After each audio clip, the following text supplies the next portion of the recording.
কিরে পুটি, কি করছিস? গোপালটা তো তুমি, আমি তো পুতুল নিয়ে খেলা করছি। তুমি খেলা করবে আমার সঙ্গে? না রে পুটি, এখন খেলার সময় নেই, আমাকে রাজসভায় যেতে হবে। আসলে তোর দিদা গতকাল বাপের বাড়ি চলে গেছে বুঝলি, এদিকে আমি একা মানুষ, তাই আর রান্না বান্না চাপাইনি। দেখি রাজসভা থেকে ফিরে ওই চালে ডালে কিছু একটা বসিয়ে দেবো। সে কি?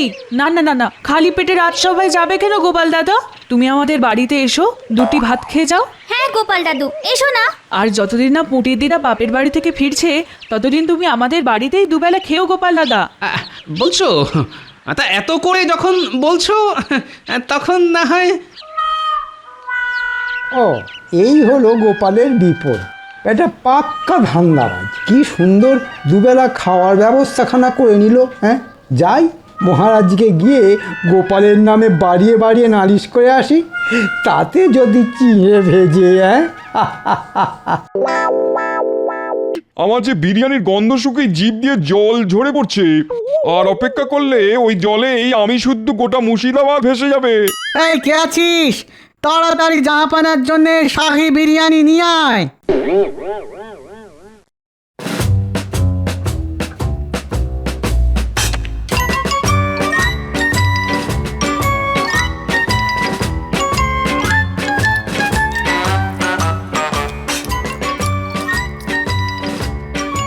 आह आह लाजवाब, क्या बात, क्या बात, क्या बात।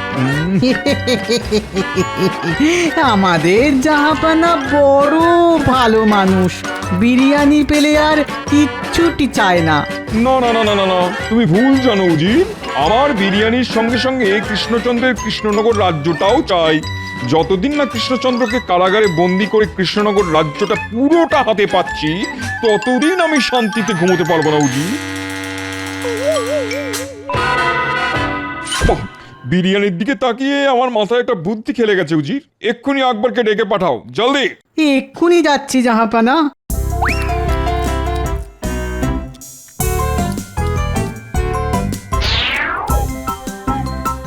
এসো, আমার তোমার সঙ্গেই দরকারি কথা আছে। বলুন জাহাপনা, বিরিয়ানির স্বাদ কি আপনার পছন্দ হয়নি জাহাপনা? হয়েছে হয়েছে হয়েছে, তোমার মতন সুন্দর বিরিয়ানি রান্না করতে আর কেউ পারবে না, তাই এই বিষয়ে আমার কোনো সন্দেহ নেই। তাহলে সমস্যাটা কোথায় জাহাপানা? আমি আকবরের বানানো বিরিয়ানি খেয়ে খুব খুশি হয়েছি, তাই আমি খুশি হয়ে আকবরকে 1 মাসের ছুটি দিলাম। যাও। জো হুকুম জাহাপনা।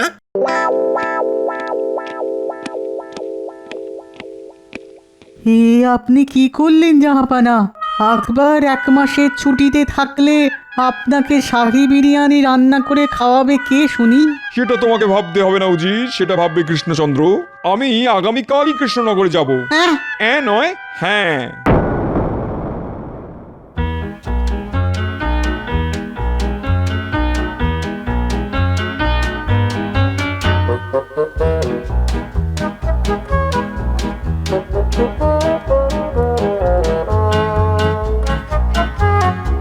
যতদিন গোপাল আছে ততদিন আমি যত ভালোই কাজ করি না কেন, মহারাজ কিছুতেই আমার প্রশংসা করে না। তাই প্রশংসা পেতে হলে আমাকে আগে গোপালকে রাস্তা থেকে সরাতে হবে। গোপালকে একবার রাস্তা থেকে সরাতে পারলেই আমাকে কৃষ্ণনগরের রাজা হওয়ার থেকে কেউ আটকাতে পারবে না। কিন্তু কিন্তু কি করে গোপালকে রাস্তা থেকে সরাবো?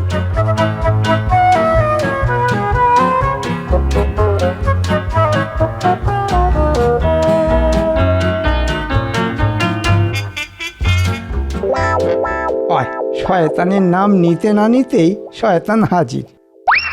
এই রাজ্যে সবাই আমাকে কত ভালোবাসে, কত সম্মান করে, আর তাদের মধ্যে সব থেকে আগে হলো আমার নাতি নাতনিরা। তাই এই বিপদের দিনে ওরা আমার পাশে থাকবে না, সেটা কি হয়? বিপদ? কিসের বিপদ? গোপাল আবার কি বিপদে পড়লো? না না, এটা আমাকে জানতেই হবে। গোপালের পিছু নিয়ে দেখি তো।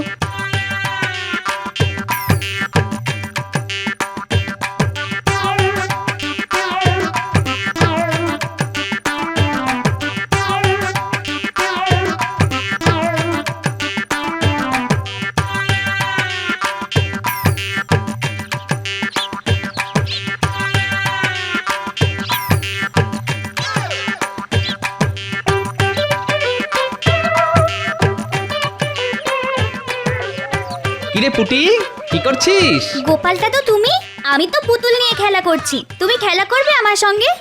না রে পুটি, এখন খেলার সময় নেই, আমাকে রাজসভায় যেতে হবে। আসলে তোর দিদা গতকাল বাপের বাড়ি চলে গেছে বুঝলি, এদিকে আমি একা মানুষ, তাই আর রান্না বান্না চাপাইনি। দেখি রাজসভা থেকে ফিরে ওই চালে ডালে কিছু একটা বসিয়ে দেবো। সে কি? না না না না, খালি পেটে রাজসভায় যাবে কেন গোপাল দাদা? তুমি আমাদের বাড়িতে এসো, দুটি ভাত খেয়ে যাও। হ্যাঁ গোপাল দাদু, এসো না। আর যতদিন না পুটির দিদা বাপের বাড়ি থেকে ফিরছে ততদিন তুমি আমাদের বাড়িতেই দুবেলা খেও গোপাল দাদা। বলছো? তা এত করে যখন বলছো তখন না হয়। ও, এই হলো গোপালের বিপদ। এটা পাক্কা ধান্দাবাজ। কি সুন্দর দুবেলা খাওয়ার ব্যবস্থাখানা করে নিল। হ্যাঁ, যাই মহারাজকে গিয়ে গোপালের নামে বাড়িয়ে বাড়িয়ে নালিশ করে আসি, তাতে যদি চিড়ে ভেজে। হ্যাঁ,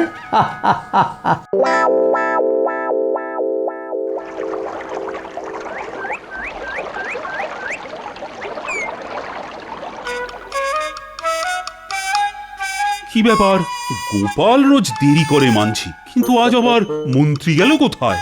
সেটাই তো, আমাদের মন্ত্রী মশাই তো সবার আগে রাজসভায় আসেন, আজই শুধু এলেন না। মন্ত্রী মশাইয়ের কি আবার শরীর টরীর খারাপ করলো? মহারাজ, মহারাজ, কি হলো মন্ত্রী, এতক্ষণ ছিলে কোথায়? সে কথাই তো বলতে এলাম মহারাজ। গোপালের বউ গোপালকে ছেড়ে বাপের বাড়ি চলে গেছে, তাই গোপাল পুঁটির বাড়িতে গিয়ে কান্নাকাটি শুরু করেছে, আর চোখের জল দেখিয়ে ঠিক দুবেলা খাবার ব্যবস্থা করে নিয়েছে। গোপাল কি ধরিবাজ লোক, শুধু একবার ভাবুন মহারাজ। মন্ত্রীমশাই, আমার মনে হয় আপনার কোথাও ভুল হচ্ছে। আমি যতদূর জানি ওই পুঁটিদের বাড়ির সঙ্গে গোপালের বাড়ির খুব ভালোই সম্পর্ক, তাই গোপাল। তুমি কিছুই জানো না বিজ্ঞান। না না, গোপাল এটা মোটেই ভালো কাজ করে। আজ গোপাল আসুক রাজসভায়। আগে গোপালের নাম নিলেন আর গোপাল হাজির মহারাজ। এবার জমবে খেলা। ঠিক জায়গায় আগুনটা ধরিয়ে দিয়েছি।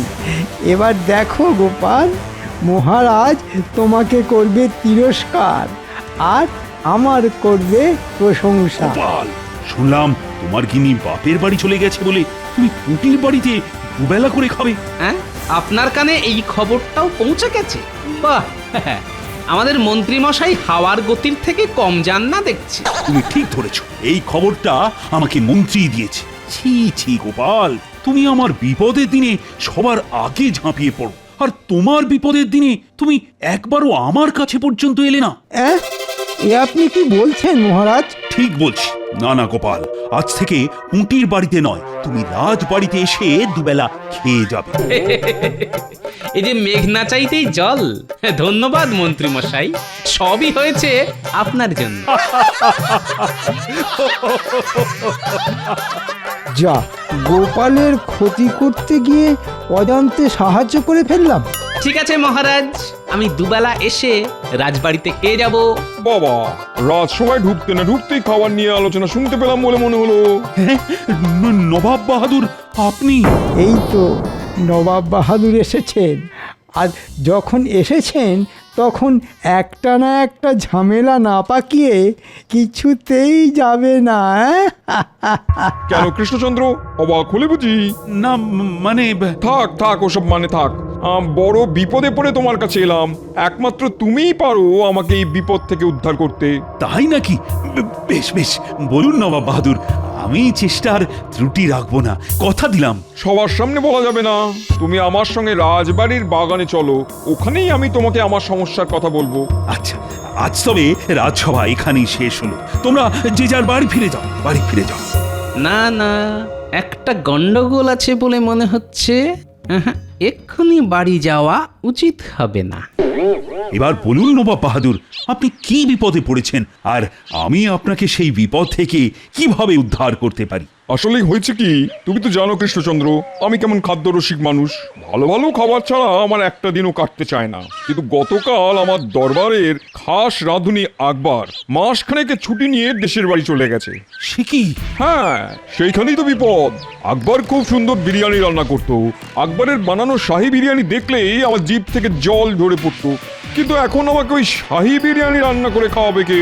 তাই তো আমি ছুটে এলাম তোমার কাছে। তুমি আমাকে এমন একটা রাঁধুনি খুঁজে দাও যার তৈরি শাহী বিরিয়ানি দেখলেই আমার জিভ থেকে জল ঝরে পড়বে। সে কি, মানে কৃষ্ণনগরে এমন রাঁধুনি পাবো কোথায়? কেন কেন কৃষ্ণনগরে কেউ বুঝি বিরিয়ানি রাঁধতে পারে না? হ্যাঁ, পারে, কিন্তু এখানে ওই বিরিয়ানি খাওয়ার চলটা মুর্শিদাবাদের মতো অত নেই। তাই মানে আমি কোনো কথাই শুনতে চাই না কৃষ্ণচন্দ্র। তোমার হাতে মাত্র একদিন সময়। আগামীকালের মধ্যে যদি এমন রাঁধুনি খুঁজে পাও যার বানানো বিরিয়ানি দেখলে আমার জিভ থেকে জল ঝরে পড়ে, তাহলে এই যাত্রায় তুমি বেঁচে যাবে। না হলে আমি তোমাকে সারা জীবনের মতন কারাগারে বন্দি করে রাখবো, এই বলে দিলাম। হ্যাঁ, রাঁধুনি না পেলে কারাবাস? চিন্তা করবেন না মহারাজ, আমি তো আছি। আমি ঠিক ভালো রাঁধুনি খুঁজে বার করব। তবে দেরি নয় মন্ত্রী, তুমি এক্ষুনি খোঁজা শুরু করো। কিন্তু মহারাজ, খোঁজার জন্য তো কিছু এই নাও, এই নাও। আমি আমি এক্ষুনি যাচ্ছি মহারাজ, এক্ষুনি যাচ্ছি। আমি কালকের দিনটা তোমার প্রাসাদেই থাকবো কৃষ্ণচন্দ্র। তুমি রাঁধুনি খুঁজে পেলে তাকে দিয়ে বিরিয়ানি রান্না করিয়ে আমার ঘরে নিয়ে এসো। আমার যদি পছন্দ হয় তাহলে আমি তাকে নিয়ে মুর্শিদাবাদে ফিরে যাব, বুঝলে? চলো উজির। আরে, এ আবার কেমন বিপদ!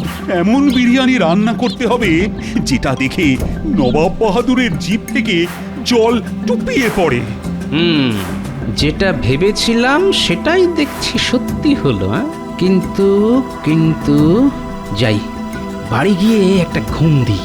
একটা না একটা পথ তো নিশ্চয়ই আছে নবাব বাহাদুরকে খুশি করার জন্য। এবার মহারাজের কারাবাস হবে, আর নবাবের সঙ্গে হাত মিলিয়ে আমি বসবো কৃষ্ণনগরের সিংহাসনে। কিন্তু মহারাজের কাছ থেকে মোহর যখন নিয়েছি, তখন কয়েকজনকে তো ধরে নিয়ে যেতেই হবে।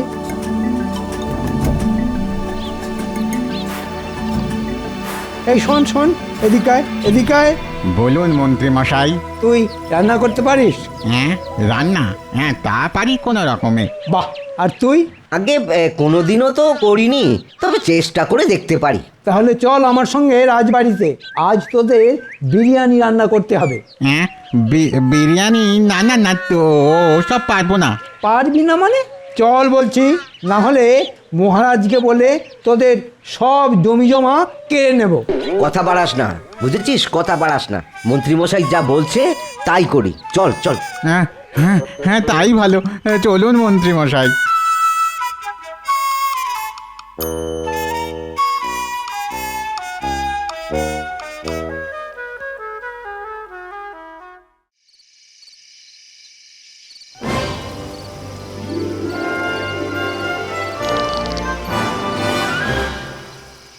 আহা, জব্বর ফোন দিয়ে এঁটেছেন জাহাপানা আপনি। কৃষ্ণচন্দ্রের মুখ তো পুরো পোড়া বিরিয়ানির হাঁড়ির মতো দেখতে লাগছিল। দাঁড়াও উজির, এখনো কৃষ্ণচন্দ্রের হাতে কালকের দিনটা আছে। এবার আমি কৃষ্ণচন্দ্রকে বিরিয়ানির হাঁড়ির ভেতরে ঢুকিয়ে সেদ্ধ করেই ছাড়বো। কিন্তু জাহাপানা, কৃষ্ণচন্দ্র যদি গোপালের সাহায্য নিয়ে এমন কাউকে ধরে নিয়ে আসে যে সত্যি সত্যি ভালো বিরিয়ানি রাঁধতে পারে, তখন কি হবে? বিরিয়ানি খাবো তো আমি, আর সেই বিরিয়ানির স্বাদ যতই ভালো হোক আমি নিজের মুখে কিছুতেই স্বীকার করব না। আমাদের জাহাপানার লাজবাব বুদ্ধি, পুরো শাহী বিরিয়ানির মতন।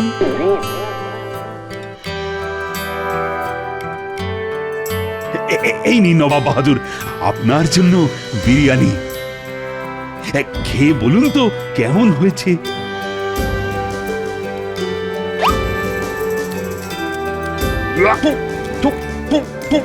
জঘন্য! হ্যাঁ, তাহলে একবার এই থালার বিরিয়ানিটা চেখে দেখুন।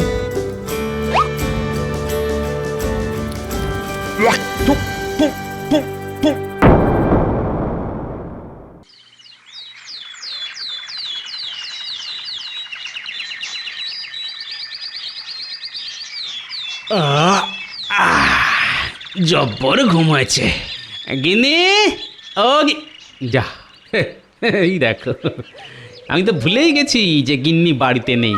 আহো, এদিকে খিদের চোটে পেটের নাড়ি ভুড়ি একেবারে চট পাকিয়ে যাচ্ছে। ঘুমের চোটে গতকাল রাতে না খেয়ে শুয়েছি তার উপর। যাই, এখনই একবার রাজবাড়িতে যাই।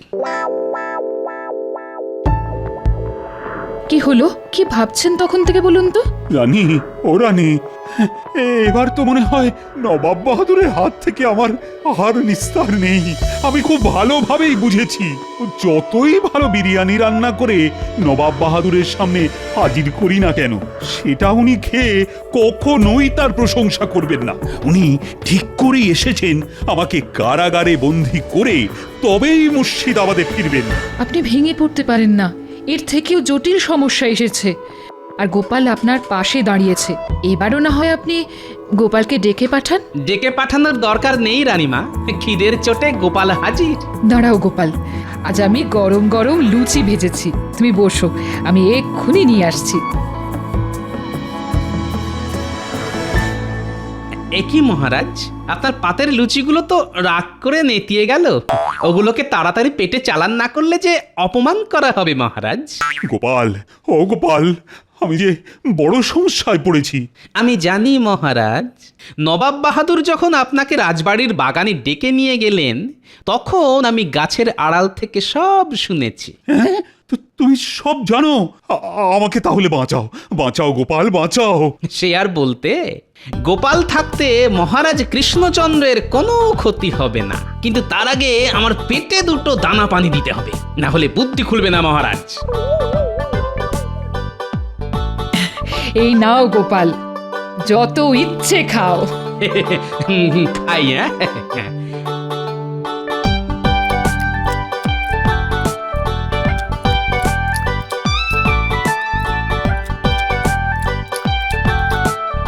এবার পেট ভরেছে গোপাল? না মহারাজ।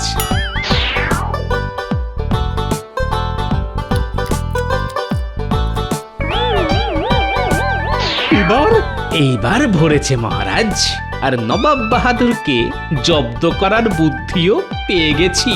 হ্যাঁ, তুমি সত্যি পারো বটে গোপাল।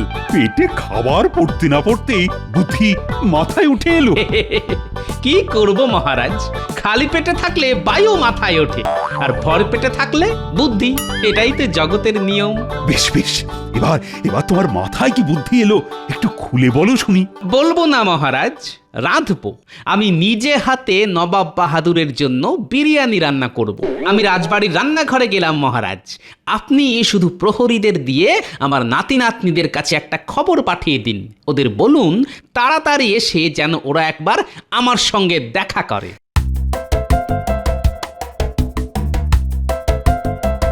গোপালের মাথায় কি চলছে ভগবানই জানেন।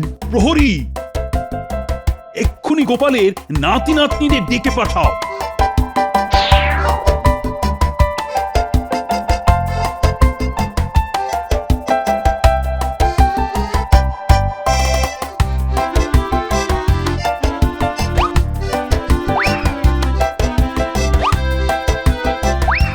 গোপাল দাদু, আমাদের ডেকেছো? হ্যাঁ, একটা কাজ আছে। যা, ছুটে গিয়ে নিয়ে আয়, আর বেছে বেছে পাকাগুলো আনিস কিন্তু। আচ্ছা গোপাল দাদু। গোপালটা সেই কখন রান্নাঘরে ঢুকেছে, এখনো পাত্তা নেই। মহারাজ, গোপাল কোনোদিন নিজের হাতে জল গড়িয়ে খায়নি। ও কি পারবে শাহী বিরিয়ানি রান্না করতে?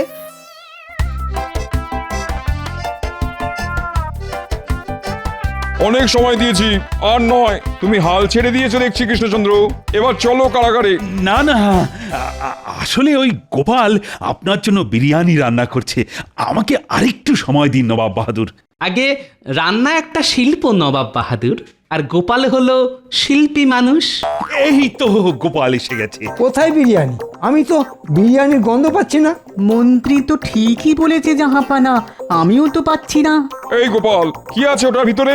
এতে আছে গোপালের বানানো শাহী বিরিয়ানি, যেটা দেখলে আপনার জিভ থেকে জল টুপিয়ে পড়বে। এই দেখুন। হ্যাঁ, এটা কি? এটা হলো তেঁতুল বিরিয়ানি। হ্যাঁ, পাকা পাকা টক টক তেঁতুল। আমার সঙ্গে মস্করা করা হচ্ছে? গোপাল আর কৃষ্ণচন্দ্র দুজনকেই কারাগারে ঢোকাও। ঠিক বলেছেন নবাব বাহাদুর, আজ থেকে আমি আপনার দলে। দাঁড়ান নবাব বাহাদুর, আপনার শর্ত ছিল এমন বিরিয়ানি বানাতে হবে যেটা দেখে আপনার জিভ থেকে জল টুপিয়ে পড়ে। আর তেঁতুল দেখার পর আপনার জিভ থেকে তো জল টুপিয়েই যাচ্ছে। ওই দেখুন দেখুন। হ্যাঁ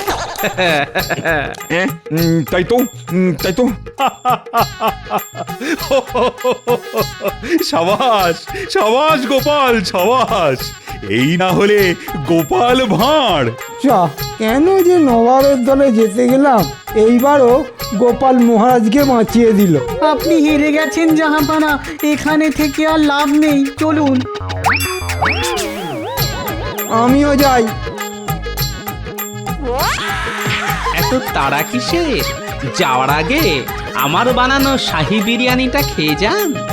মন্ত্রী, এবার তুমি কোথায় পালাবে? ইস, ওয়া, ইস, ইস, ইস, ইস, ওয়া, ইস, কি জঘন্য খেতে। এটাই তোমার শাস্তি। খাও খাও, আরো খাও খাও।